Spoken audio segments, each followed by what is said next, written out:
I did not want to believe the premise of this file.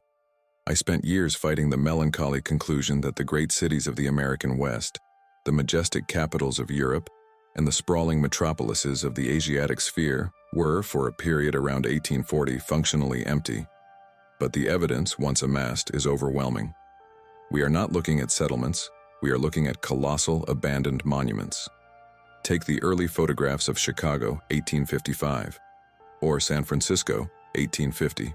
They show staggering monolithic structures, buildings that dwarf the alleged population, set against streets that are almost invariably devoid of activity. Where are the throngs? Where are the carts, the vendors, the foundational chaos of a city under construction or even a city in operation? We are told that these pioneers, these rugged, impoverished settlers, erected structures rivaling the glory of Rome in a matter of years, using little more than hand tools and determination. This is the official narrative, a cruel, insulting lie whispered into the cradle of our collective memory. Examine the architectural requirements. We are talking about precision-cut granite, thousands of tons of quarried stone, massive keystone arches, and complex acoustic engineering that required a mastery of geometry and physics we barely possess today.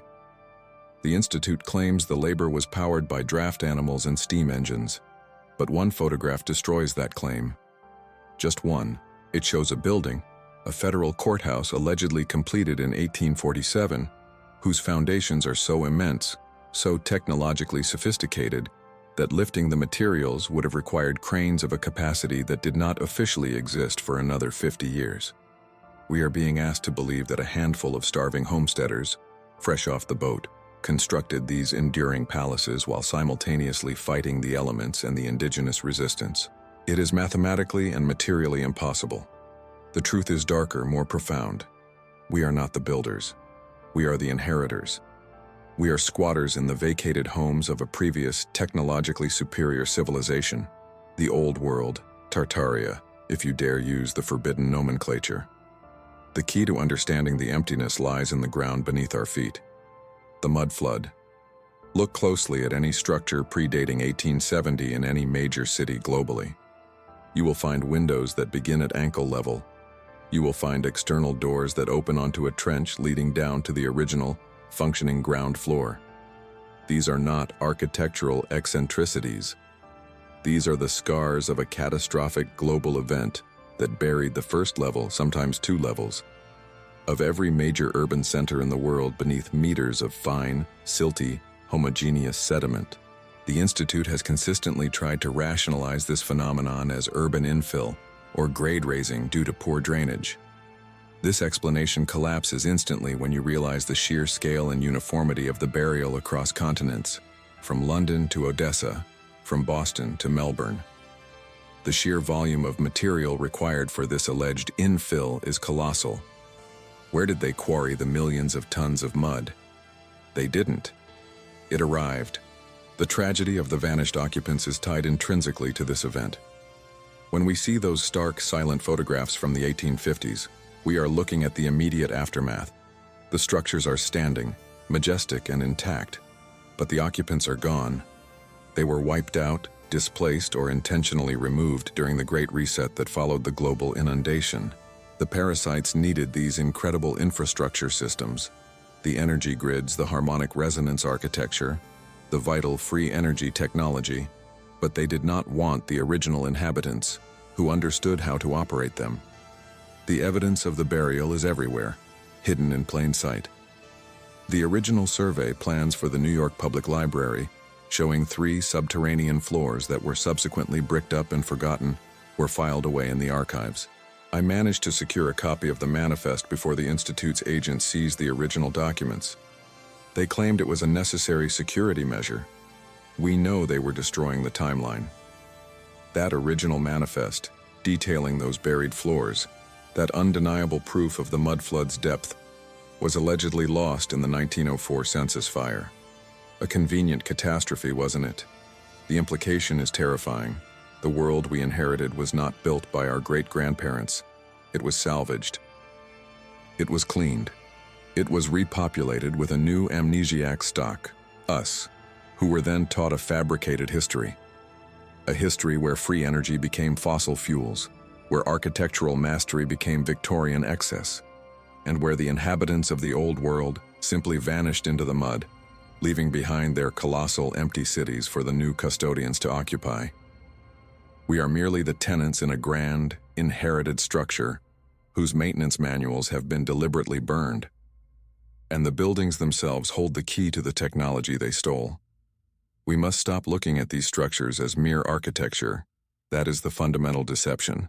We are taught to admire the craftsmanship and the ornamentation, but that language is a palliative, a sedative designed to prevent us from asking the necessary question.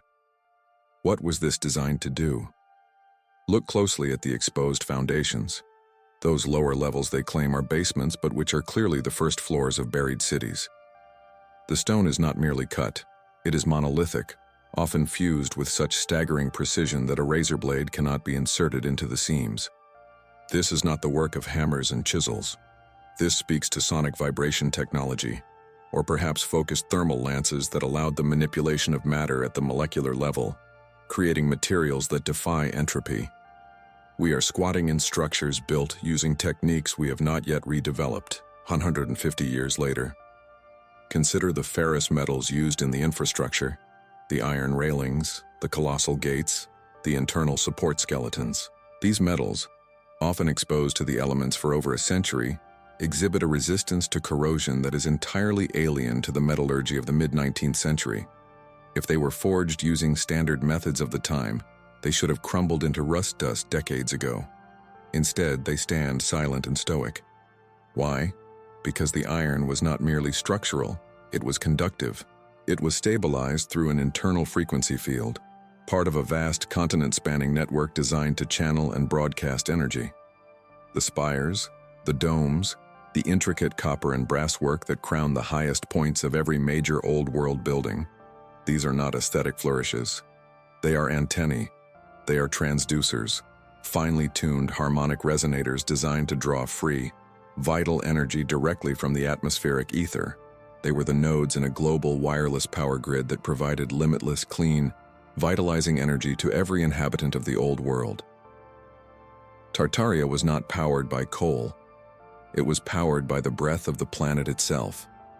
The official narrative, the one hammered into the minds of the inheritors, suggests that these buildings were illuminated by candles and inefficient gas lamps.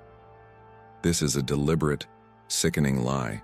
Why would a civilization capable of achieving such megalithic harmony and material permanence settle for the flickering, smoky inconvenience of firelight? They didn't. The buildings themselves glowed. They were charged with a resonant field that provided warmth, light, and a purifying energetic frequency. The Institute, the parasites who seized control, had to systematically dismantle this system, node by node. They had to strip the copper and gold from the rooftops and replace the vibrant, conductive materials with inert, decorative stone. They had to introduce the concept of combustion, of turning the wheels of industry with filth and finite resources, thereby forcing the inheritors into a cycle of scarcity and servitude. They replaced free energy with paid poison. And the physical evidence of this theft, this colossal act of sabotage, was meticulously catalogued and then systematically destroyed. I have found references in the deep archives, pre-1860s survey maps stamped confiscated, which detail the discovery of vast underground mercury reservoirs beneath what are now known as public fountains. These were not decorative water features. They were liquid metal regulators, essential components for stabilizing the global etheric field. The 1856 survey of the Lower Manhattan District documents the removal of Crate 44, containing perfectly preserved kilometer-long lengths of non-ferrous cable wrapped in quartz fiber, buried 50 feet beneath the existing street level. The cables were humming, still faintly active even after the Mudflood event. What became of Crate 44? What became of the mercury regulators that could have powered a city for 1,000 years? They were documented, sketched, and then marked for immediate sanitization. The records state they were incinerated in the Great Chicago Fire of 1871, a convenient sweeping erasure that claimed countless physical artifacts that contradicted the emerging fabricated timeline. The rest, the truly inconvenient evidence, The giant's femur found in the deep bedrock, the perfectly preserved leather journals detailing resonant frequencies, they were all burned in the 1865 Smithsonian fire. Every single smoking gun was turned to ash. But the buildings still stand. They cannot burn them all.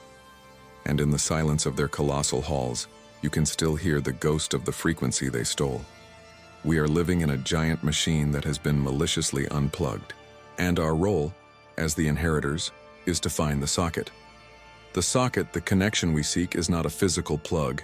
It is a conceptual understanding of the colossal infrastructure surrounding us. We must stop viewing these buildings as mere architecture, designed for aesthetics or shelter. They are fundamentally machines. They are transducers, designed to harvest, transmit, and resonate energy. Look closely at the old world structures. The obsessive use of copper plating, the iron that defies entropy, the granite that seems impossibly dense. These are not decorative choices. They are components of a massive, city-wide circuit board. The domes are not just beautiful ceilings.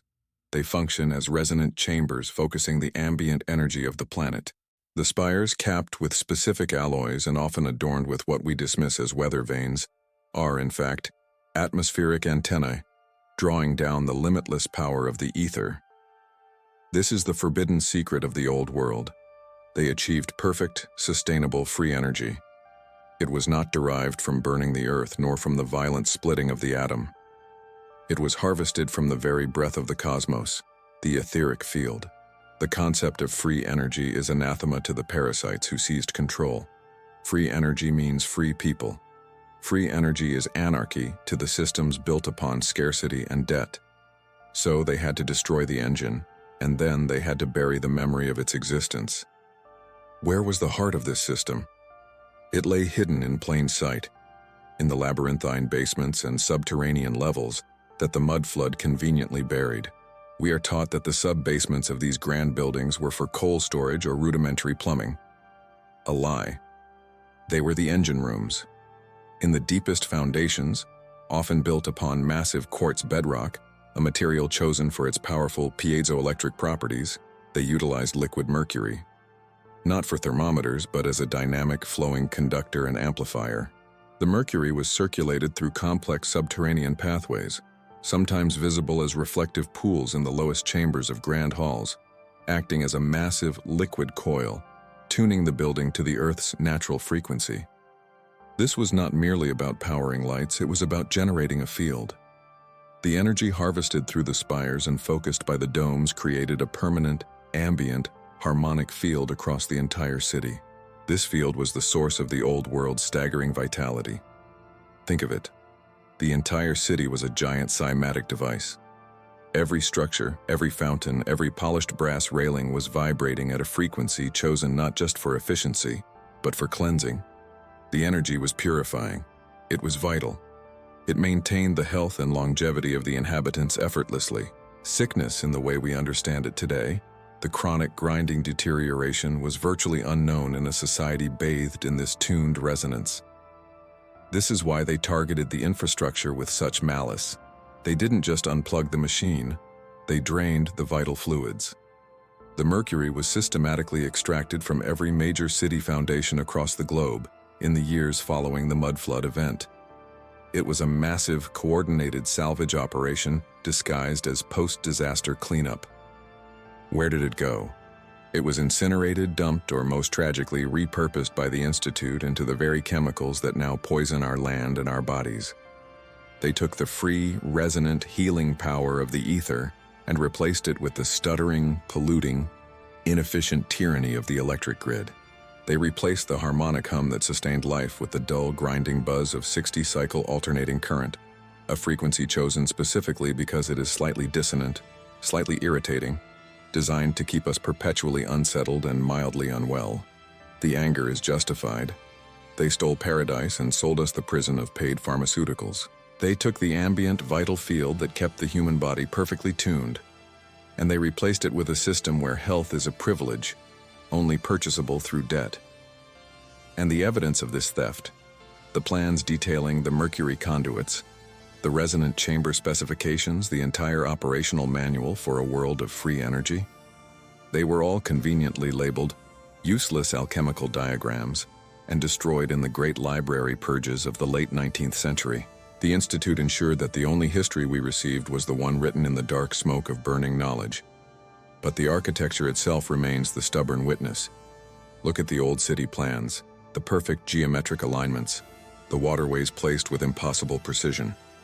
These are not random municipal planning decisions. They are the wiring diagram. They are the traces of a power grid that operated without wires, without meters, and without cost. We are squatting in the ruins of a global power plant, unaware that the walls themselves are the circuitry. The old world inheritors understood that geometry dictates energy flow. They didn't build squares and rectangles because they were easy. They built magnificent soaring structures of impossible complexity because those geometries were necessary to channel the ether. Every cathedral, every old courthouse, every state capitol building, they were power stations disguised as bureaucracy. Our mission then is not to rebuild the technology, but to remember the frequency. We must look at the remaining remnants, the giant, sealed foundations, the unnaturally thick copper conduits leading nowhere, and read the blueprints they left in stone. The blueprints that scream, in silent, monolithic defiance, we were betrayed. And the scale of that betrayal is what truly defines our current state, trapping us in a cycle of manufactured scarcity. The world we live in is a simulation of reality, running on borrowed, degraded power. The system is currently running on borrowed, degraded power, and the parasites who seized control are dedicated to ensuring that the inheritors, that is to say, us, never recover the original schematics. The grand theft of the old world was not merely a physical appropriation of gold and land.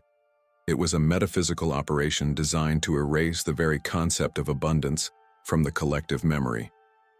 They needed to install a new operating system, one predicated on scarcity, debt, and managed decay.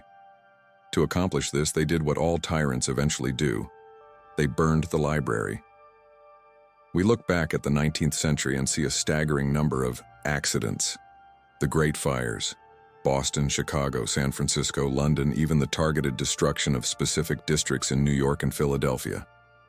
We are told these were tragic consequences of poor urban planning, of wooden structures packed too closely together, but the evidence contradicts this simplistic, insulting narrative. Observe the photographic record. The fires consistently spared the flimsy wooden shanties and tenements, the structures that should have burned first, while obliterating the colossal stone and ironclad Tartarian administrative buildings. Buildings that had withstood centuries of weather and conflict were suddenly reduced to molten rubble. This was not a fire spreading naturally. This was targeted, controlled demolition using technologies that far exceeded the clumsy explosives of the era. This was a cleansing operation focused entirely on infrastructure, the harmonic resonators, the mercury condensers, the atmospheric energy receivers disguised as ornate domes and spires. They were burning the power plants. They were destroying the antennae of the free energy grid. The fires were not random misfortune. They were a systematic, coordinated purge orchestrated by the Institute to silence the Earth's natural resonance and force humanity onto a paid, metered, and ultimately debilitating electrical grid. They replaced the vital, purifying energy of the ether with the crude, polluting, and monopolized poison of centralized power. And what of the physical proofs that survived the initial deluge of the Mudflood? The giant's femur, for example, excavated from an unnatural depth in the Ohio Valley in 1888, proving the existence of the colossal humanoids referenced in every forbidden Tartarian text. Where is it now? It did not vanish into thin air. Official records confirm it was crated and shipped east, destined for the newly established Smithsonian archives. Yet a handwritten annotation found in the private ledger of a certain Admiral P of the U.S. Navy, a document I have spent decades recovering from the darkest corners of the Library of Alexandria's unauthorized holdings, states plainly, Crate 44, labeled Anthropological Anomaly, was given deep-water consignment off the coast of Newfoundland, 1893. Mission complete. They sank the bones. They entombed the proof of our lineage in the freezing abyssal plains, hoping the crushing darkness would erase the memory of a time when men were giants. The same fate befell the forbidden linguistic keys. The detailed, Tartarian Sanskrit dictionaries, the cipher manuscripts detailing the true purpose of the Star Forts, the schematics for acoustic levitation. These were carefully removed from the public eye before the disastrous yet suspiciously convenient Library of Congress fire of 1897. We are told that fire was accidental, caused by faulty wiring. But the wiring was new. The books were old. The fire consumed only the oldest wing, the one containing the irreplaceable first edition maps and the entire pre-Diluvian section. It was incinerated. Every last trace of the language necessary to decode the surviving architecture was turned to ash and scattered to the winds. They operate on two fronts: the destruction of the physical evidence and the manipulation of the temporal framework itself. To hide the sudden, simultaneous collapse of a global civilization around 1840, they needed to stretch the timeline. They had to invent decades of history that never happened, or shift existing events to fill the gaping void left by the Mudflood and the subsequent energy purge. This is the mechanism of the phantom time hypothesis, the insertion of centuries, or at least many fabricated decades, to give the impression of smooth, linear progression. Look closely at the architecture supposedly built in the 1850s and 60s. The timeline makes no sense. These supposed pioneers, fresh from civil war and resource deprivation, somehow possessed the engineering capability, the mineral resources, and the skilled labor pool to instantly erect staggering, highly ornate stone metropolises across the entire American continent. It is a colossal, contemptuous lie. They didn't build those cities. They were squatters. They simply dug them out of the mud, patched the broken windows, and installed their crude coal-fired power systems into the husks of the old world's glorious machines. They took possession of the corpse of Tartaria and renamed it America, renaming the global structures of the old world and calling them the British Empire or the Russian Empire. It is all the same colossal deception, a narrative built on stolen stone and burned paper. We are living in the abandoned apartments of a civilization we are told never existed, and the Institute continues to guard the basement, ensuring the power remains degraded and the memory remains suppressed. They fear the day the inheritors realize that the key to unlocking the power is not inventing new technology, but simply remembering the frequency of the old. Because the knowledge of the etheric grid allows for true autonomy. If you can draw limitless, clean, healing energy from the atmosphere using resonant architecture, the very buildings you inhabit, then you do not need the coal barons. You do not need the oil dynasties. You do not need the centralized battery, the meter, or the monthly bill. This is the staggering, brutal truth. The technology that powered the old world was fundamentally anti-feudal. It was designed for a free people, for inheritors who understood that the universe provides. The parasites who took over understood this threat immediately. They did not just want control of the energy. They wanted control of the concept of energy. They replaced the elegant, silent hum of the ether with the violent, filthy combustion engine. They replaced the vital, purifying frequencies of the colossal cathedrals with the dull, debilitating noise of the modern city. They sold us poison, and they called it progress. I have spent decades sifting through the debris, the ash of their destruction. I have seen the blueprints, not drawings of churches, but schematics for colossal atmospheric condensers, disguised as steeples and domes. I tracked down the location of the greatest archive, the one containing the master key, the precise harmonic sequence needed to reactivate the grid globally. It was not in Alexandria, nor deep beneath the Vatican. It was held in a private collection in Chicago, secured by a family who were the last loyalists of the old world. They kept it safe until 1871. The Institute knew exactly where it was. The Great Chicago Fire was not an accident. It was the cleansing, the final incineration of the master switch. Every frequency, every binding equation turned to smoke above Lake Michigan. Nothing survived the conflagration. Nothing but the haunting echo in the stone, the faint memory held in the foundations of the buildings they couldn't afford to tear down. And that is what we are left with. The echo. We walk through these monumental cities, the ghosts of our true potential surrounding us, squatting in the ruins of a global civilization that vanished in a single, catastrophic generation. The mudflood was the mechanism of erasure. The fires were the mechanism of intellectual suppression. The official narrative is the mechanism of control. We are not victims of natural history. We are victims of a coordinated, ruthless coup d'etat carried out against humanity itself. I feel the saudade for that lost world, a deep, aching melancholy for the future we were meant to inherit. The world of clean, free power, of health derived from resonant vibration, of architecture that sang to the heavens. They stole that song and replaced it with a static hiss. My final question, inheritors, is the one that keeps me awake in this cold bunker, staring at the faded photographs of the empty streets of 1845. We have established that the cities were vast, functional, and technologically advanced. We have established that the infrastructure was abandoned, often buried to the second floor circa the mid-19th century. We have established the mechanism of their disappearance. But the question remains, the most chilling question of all. If the mudflood buried the cities and the fires burned the libraries and the parasites took over the power grid and installed their false history, where did the people go? Where did the millions of sophisticated, educated, powerful citizens of the global Tartarian Empire vanish to in the span of a single decade? Look at the photographs. Look at the empty streets of London, of Paris, of Moscow, of San Francisco. They are immaculate, operational, ready for use. But they are deserted. Did they perish in the cataclysm? Or were they simply removed? I sometimes look at the faces in the earliest known photographs of the new settlers, the pioneers of the 1850s, and I see a lack of connection to the monumental scale of the environment they inhabit. They look like temporary custodians placed there as placeholders. We are squatting in the colossal cold mansion of a family that disappeared without leaving a single trace of a struggle.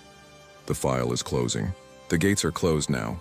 The sun is setting on the ruin, but the lights still flicker sometimes deep in the basement, powered by a frequency the inheritors might yet remember.